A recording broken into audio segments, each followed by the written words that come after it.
Chosen one, there is a sound to you now that cannot be faked. It is not loud, it is exact. It's the pitch a room takes when a tuning fork is struck and every drifting instrument finds its note again. You enter and the air performs a quiet correction. Jokes that were trying too hard loosen into real laughter. Arguments that were sprinting toward victory slow into sentences that can carry truth. People do not know why their shoulders lower, why their eyes finally focus, why the moment stops begging to be a stage and becomes a place, but they know that it happens when you arrive. That is what being one in a million looks like close-up. Not spectacle, but standard. This rarity is not in your face, it is in your agreement with yourself. You have aligned what you want with what you practice, and what you practice with what you promise. The result is a frequency that does not need an audience to exist. You move through a doorway, the way a compass moves through a field, quietly finding north and inviting everything else to remember where it is. Your sexual energy no longer roams like weather. It lives like climate. It warms without scorching. It glows without demanding. It gives permission for vividness to return to bodies that were tired of bracing. Women feel it first, often before the mind can name it.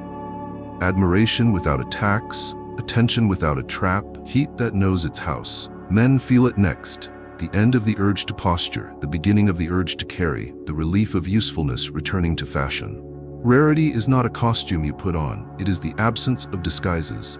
You do not make a museum of yourself, you keep customs. You begin when you say because time is a covenant, not a prop. You end while kindness still has breath because tomorrow has rights too. You set a cup down as if the table could feel. You close a door as if the house had nerves. You pass by strangers with the kind of presence that makes them stand a fraction taller without knowing why. These are small things until you understand that small things are the only things that touch everything. Rooms copy what your attention blesses, and your attention has stopped blessing chaos. There is mystery to you now, but it is not the kind that hides. It is the mystery of coherence, the surprise of meeting a man whose insides and outsides tell the same story. You do not rush to fill silence because you are not afraid of what the silence might tell on you. You leave one heartbeat between their last word and your first, and the heartbeat does the work a speech could not. It gives the truth time to arrive at a human pace. Anger, deprived of its parade, lays down its drum and turns back into information. Shame, which thrives in speed, loses altitude and becomes a detail instead of a destiny. The room begins to breathe, and everyone thinks better, because thinking better is what humans do when their bodies are no longer in flight. Your rarity is felt most by those who were taught to armor for attention. You give them an alternative: respect. Respect in your hands is not a certificate, it is a climate. It is consent being legible at a glance. It is boundaries treated as beautiful architecture instead of barricades. It is not yet honored as timing, not interrogated like a riddle you intend to solve. Under that climate, people do not shrink to be safe. They expand because they are safe. They bring their range instead of their rehearsals. They stop auditioning and start contributing. This is the economics of one in a million. Value that increases the value of others. You do not compete with noise. You lower the price of attention until noise cannot afford to live there. You name what happened, not who you are. You aim for outcomes, not optics. You distribute credit while there is still music, and because you do, resentment goes hungry. When correction is needed, you address the behavior without redesigning the person. There is strength in that restraint, the kind of strength people can stand near without becoming smaller.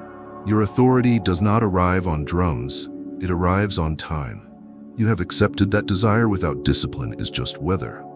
What makes you rare is the government you have given your heat. It has learned the grammar of pause, the punctuation of rest, the cadence of consent. It does not lunge to prove it is alive. It locates, it waits, it blesses the no, pays for the yes, and lets the not yet be beautiful. Bodies hear this literacy faster than minds can clap, and because they hear it, they relax into color.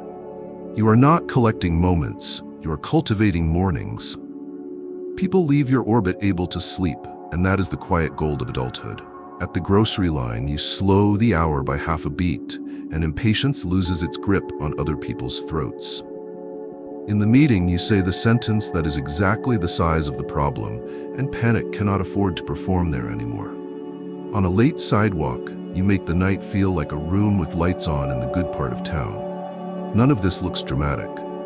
It looks like a man who has chosen sequence over spectacle. It looks like a life that is heavy in the most generous way, heavy enough to steady what is falling. And when you leave, the elegance of your ending is a signature rarer than any entrance.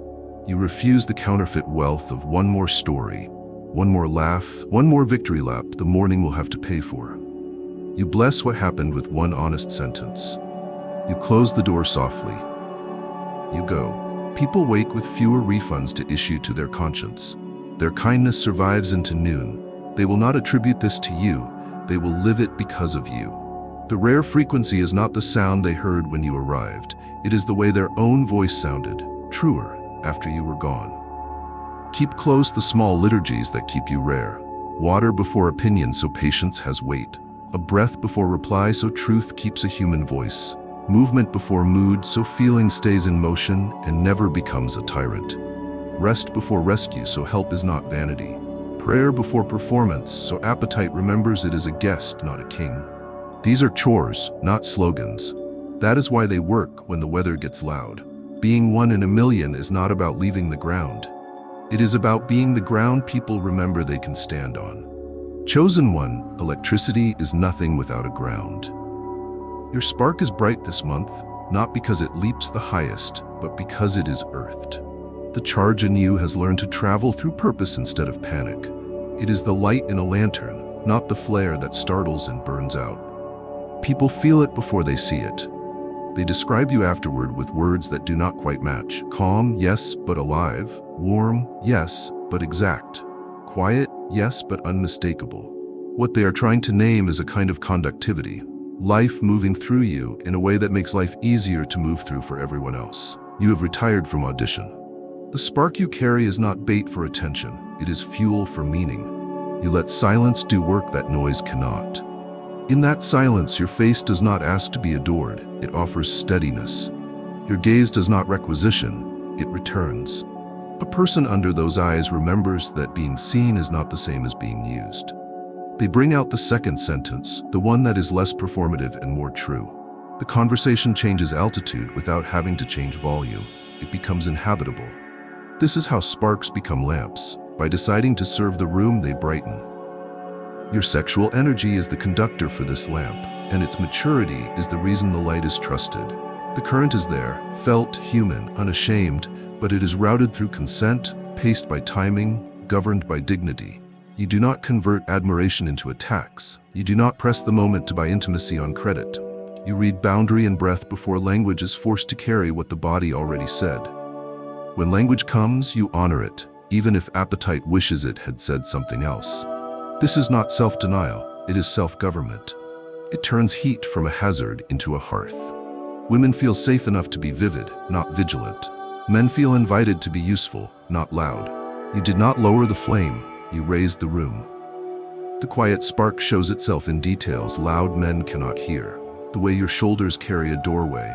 The way your hands put a thing back where it belongs. The way your feet change pace so that a crowded path widens. The way your voice finds a register that will still be sane when morning remembers everything that was said. People read these details at the speed of nerve and decide, without a speech, that the hour will be better than it would have been. The miraculous part is not that you can do this on command. It is that you do it without needing to be seen doing it. That is the difference between charisma and charge. Charisma rents the room and asks for applause at checkout. Charge pays the bill and leaves. There is a mathematics to how you handle fire now. You do not confuse adrenaline with authority. You do not invite urgency to sit in leadership's chair. You let the circuit be built before you permit the switch to be thrown. Name what happened. Decide what matters. Repair what can be repaired. Bless what remains good. Then and only then apply voltage. Under that order, the spark illuminates instead of ignites. Outrage turns into a tool. Humor turns into oxygen. The work turns into something people can hold without getting burned. Your presence is a thermostat that remembers human temperature. When voices rise toward theater, you lower your own until theater cannot afford the rent. When a conversation threatens to become a courtroom, you open a workshop. You place the problem on the table where hands can touch it and forbid the hiring of an audience. You make it expensive to perform and cheap to be precise. Precision is mercy wearing overalls. People leave with something fixed rather than a victory to reenact. That is the economy of a quiet spark. It turns heat into outcomes. You laugh, but you have retired cruelty from your comedy. The spark in your humor lights lanterns. It does not set curtains alight. You aim at the knot, not the person tangled in it. Laughter arrives unarmed and leaves without invoices attached to anyone's dignity. The room lifts by 2 notches and remains light the next day. The shy voice risks another try. The clever voice risks a kinder one. Children inside tired adults stop flinching for a breath or two. No one claps for restraint while it is happening. They live easier afterward because it did. Endings are part of your electricity. Power lines go down in storms that run too long. You do not let the night become a storm the morning must clean up. You close while sweetness still has a pulse. Say the one sentence that preserves what happened without inflating it, and go. The spark remains. People wake undepleted. Their courage is available before lunch. Their choices do not require rescue. This is not romance, it is reliability. Reliability is how sparks become power, and power becomes culture. Keep the ground clean. Drink water so patience has density. Breathe twice so your voice can carry truth without turning sharp. Move your body so feeling keeps traveling and never seizes the controls. Sleep so your edge stays a tool and not a weapon. Pray in plain words so appetite remembers it is a guest. Protect the absent from being redesigned by rumor. Let credit travel to hidden hands while there is still music. Repair while the bruise is pale. None of this will trend. All of it gives the current somewhere safe to go. And remember what 1 in a million really means. It is not that 1,000,000 people must look at you. It is that 1,000,000 moments can look like themselves when you are near. The spark you carry is not for display. It is for light. It is for warmth. It is for seeing the faces across from you as they are and letting them leave with more of themselves than they brought. When you can do that twice in the same day and still sleep, you will know the charge is grounded, the power is clean, and the rarity is real. Chosen one, attraction that must be announced is merely appetite with a microphone. The pull you carry now is quieter and older. It is the law written into tides and tree rings, the way rivers remember the sea without being told. You enter and trajectories curve a few degrees toward their better destinations. A man who is about to perform chooses to contribute instead. A woman who is bracing to be observed realizes she is safe to be seen. The hour ceases to audition for approval and begins to deliver what it was born to give. No trumpet, no spotlight, only the physics of a soul that has stopped leaking and started to hold. The unseen pull is not a trick of charisma, it is the yield of governance. You have taught your heat a language, and now it speaks fluently in the grammar of consent and timing and dignity. Your sexual energy does not press, it proposes. It does not requisition, it hosts. Bodies hear this before minds agree with it, and because they hear it, vigilance relaxes its grip. Color returns to voices, detail returns to stories. People remember that closeness can be clean when choice is honored, and that desire can be directional when it is disciplined. You did not lower the flame, you raised the room. You move like a person whose attention has weight, not heavy with demand, heavy with care. Your gaze returns what it sees instead of harvesting it. Your posture gives crowded paths a little more room without announcing its generosity. Your hands handle small things as if matter keeps minutes. The glass set down softly, the hinge asked, not forced to be quiet, the chair returned to where it belongs. These minor obediences become major policy. The room concludes without a speech that if objects can be spared bruises, then people can be too. Weeks later, far from you, someone ends a conversation at the right time, blesses what was good, and lets the next day arrive uninjured. They won't know they learned it from your weather. Your sentences have discovered proportion. You say what happened rather than who you are. You give conflict a table instead of a stage. You keep the exits called winning and sulking unromantic, and you keep the door called repair unlocked. In that climate, anger trades its parade for information. Information, placed precisely, becomes solvable. The unseen pull is this refusal to purchase drama with dignity. People do not feel pushed to you, they feel freed near you. And freedom is a magnet with better manners than urgency. There is a cadence to the way you let truth come. One heartbeat between another's last word and your first. One small breath before you add heat. One pause long enough for courage to find shoes instead of excuses. In that short liturgy, confessions arrive plain, boundaries arrive beautiful, and jokes remember their vocation is oxygen, not injury. You do not demand honesty, you make it affordable. You do not expose people, you illuminate the work. The pull increases because the price of being real decreases, and that economy is felt in nervous systems long before it is understood in sentences. The feminine tests and finds no trap in your admiration. The masculine looks for competition and finds a standard. The child inside adults, trained to flinch for attention, discovers it can be met without being rearranged. You are not salvaging people to decorate your myth. You are stewarding conditions where they can leave with more of themselves than they brought. This is why you are unforgettable without being consuming. Memory loves places where it did not have to heal afterward. Guard the well that keeps this current clean. Water before opinion, so patience has substance. Breath before reply, so tone stays human while truth stays whole. Movement before mood, so feeling keeps traveling and never seizes the controls. Rest before rescue, so help is not vanity. Prayer before performance, so appetite remembers it is a guest, not a king. Give credit while there is still music, so resentment has nothing to eat. Repair while the bruise is pale, so legend can't replace responsibility. None of this will pass for magic. All of it will pass into custom, which is the only magic that lasts. And when the night is finished, the unseen pull performs its last mercy. You end before sweetness becomes residue. You speak the one true sentence that keeps memory light. You close the door softly as if the house had nerves, and you let the morning arrive whole. The finest gravity is proven not at entrances but at departures, in what remains aligned when you are no longer there. If voices keep a livable volume, if boundaries stay beautiful, if laughter refuses to invoice a face, if work begins without a pep rally, then your pull did its work. The room became a place again. People became themselves again. That is attraction at its highest fidelity. Chosen one, poise is not a posture you hold. It is a covenant you keep with your own center. It is the choice to be arranged from the inside out so that weather cannot conscript you and praise cannot purchase you.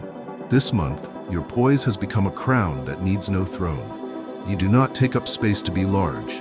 You keep your shape so the space can be sane. The crowded anxieties of other people stop trying to live inside your lungs. Schedules that were sprinting for status learn to walk toward substance.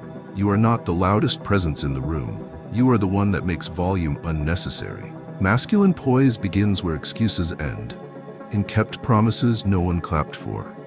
You arrive when you said because you honored the minutes that made it possible. You end while tenderness still has breath because you love tomorrow enough not to steal from it. You carry your edge like a tool and refuse to sharpen it on other people. You let truth travel at a human pace so relationship remains inhabitable after it lands.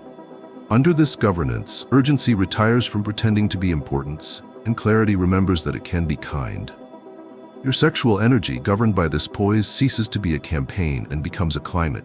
Heat is visible, human, unashamed, and under oath. A no remains elegant. A yes arrives paid in advance. A not yet is treated as timing rather than an obstacle to engineer around. The feminine reads this literacy at the speed of nerve and softens without becoming smaller. The masculine reads it as a standard and straightens without needing to harden. What people call alpha in you is not domination, it is stewardship that refuses to spend dignity as currency. Poise at its time and place with the smallest gestures. You hold the door like it remembers. You set a glass down as if the table could feel. You adjust your stance so that a narrow path widens. You give the floor back to the person who owns the story, even when a clever line volunteers to steal it. These are not niceties, they are mechanics of mercy.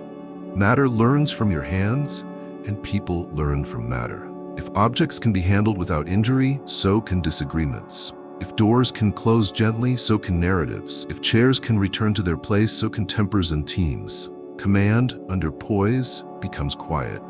You refuse to rent attention to panic. You decline the theater of confrontation and open the workshop of repair. The grammar is steady. This happened, this stops, this will be mended, this remains good. You correct without redesigning a person's worth. You praise while there is still music. You let credit travel before resentment grows teeth. You take responsibility before blame has to be assigned a badge. The culture thickens into fairness, and fairness is the only platform strong enough to hold excellence without cracking. Humility is poise's hidden engine. You remain teachable in rooms that would rather make you mythic. You narrate your choices to those who must carry the standard after you. Why this order? Why this boundary smiling? Why this apology while the bruise is pale? Why this ending while sweetness still breathes? You prefer succession to dependence, standards to followers, furniture to fireworks. A young man in the corner will copy what you model without telling you. Years later, he will end a meeting on time and protect the absent from rumor and think it was his idea. Smile. Poise loves anonymity because anonymity proves the practice is portable. Your humor is disciplined by the same crown. You refuse to purchase laughter with a human face. You aim at knots, not identities. 2 notches of pressure bleed out, no blood is on the floor. The shy risk one more sentence. The clever try a kinder one. The hour lifts in ways people can spend on children, on craft, on mercy with themselves. Entertainment can impress a room, relief can heal it. You prefer the medicine. Guard the sources that keep your body in covenant with your center. Water before opinion, so patience has weight. Breath before reply, so tone remains human while truth stays whole. Movement before mood, so feeling never seizes the controls. Sleep before rescue, so help is not vanity. Prayer before performance, so appetite remembers it is a guest. Touch sunlight. Name the hidden hands while there is still music. Repair while the bruise is pale. Leave while tenderness still has breath. None of this earns applause. All of it earns trust. And when the test comes, the one that arrives dressed as flattery or panic or the invitation to be spectacular, you will know poise is intact by what you decline.